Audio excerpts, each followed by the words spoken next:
પાર્ટીમાંથી મને મનાવવા ફોન નથી આવતા, પાર્ટીમાંથી એવા ફોન આવે છે કે મૌન રહેજો.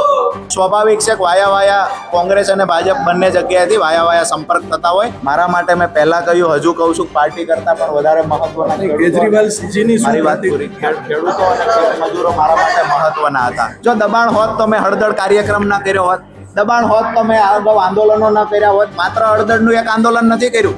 સીધી વાત એ છે કે ભાજપનું દબાણ આ સિવાય કોઈ લગભગ મને એવું નથી લાગતું કોઈ વિષય બીજો આપ પાસે છે.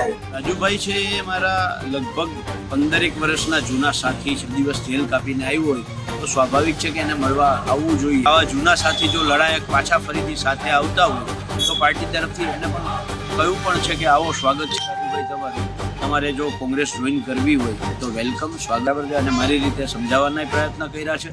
અને માની લો કે જો પોલિટિકલ પાર્ટી જોઈન ના કરવી હોય અને બિન રાજકીય રીતે ખેડૂત સંગઠન તરીકે એને કામ કરવું હોય તો એમાં પણ મેં એમને કહું છું. રાજુ કરપડાએ આમ આદમી પાર્ટીમાંથી રાજીનામું આપી દીધું છે, ત્યારે એવો પ્રશ્ન થઈ રહ્યો છે કે શું હવે રાજુ કરપડા ભાજપમાં જોડાશે?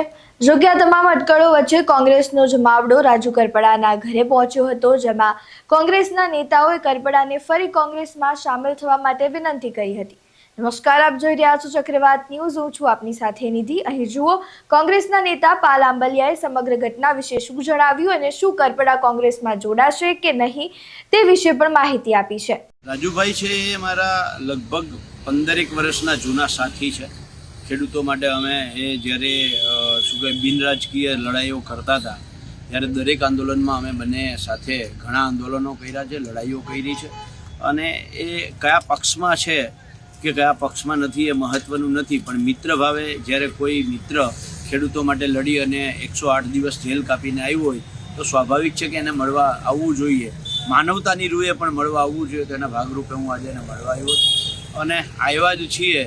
અને આવા જૂના સાથી જો લડાયક પાછા ફરીથી સાથે આવતા હોય તો પાર્ટી તરફથી એમને પણ કહ્યું પણ છે કે આવો, સ્વાગત છે રાજુભાઈ તમારે જો કોંગ્રેસ જોઈન કરવી હોય તો વેલકમ, સ્વાગત છે, ગમે ત્યારે આપ કહો, બરાબર છે. અને મારી રીતે સમજાવવાના પ્રયત્ન કર્યા છે.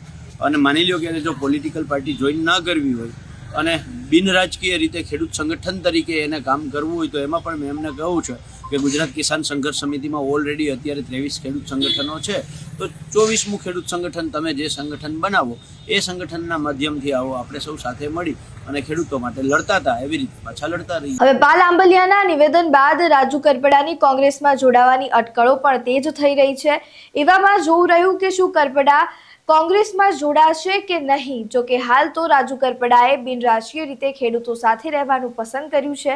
ત્યારે સમગ્ર મામલે તમારું શું માનવું છે? રાજુ કરપડાએ કોંગ્રેસમાં જોડાવું જોઈએ કે નહીં? તમારું મંતવ્ય અમને કમેન્ટ બોક્સમાં જરૂરથી જણાવજો. નમસ્કાર.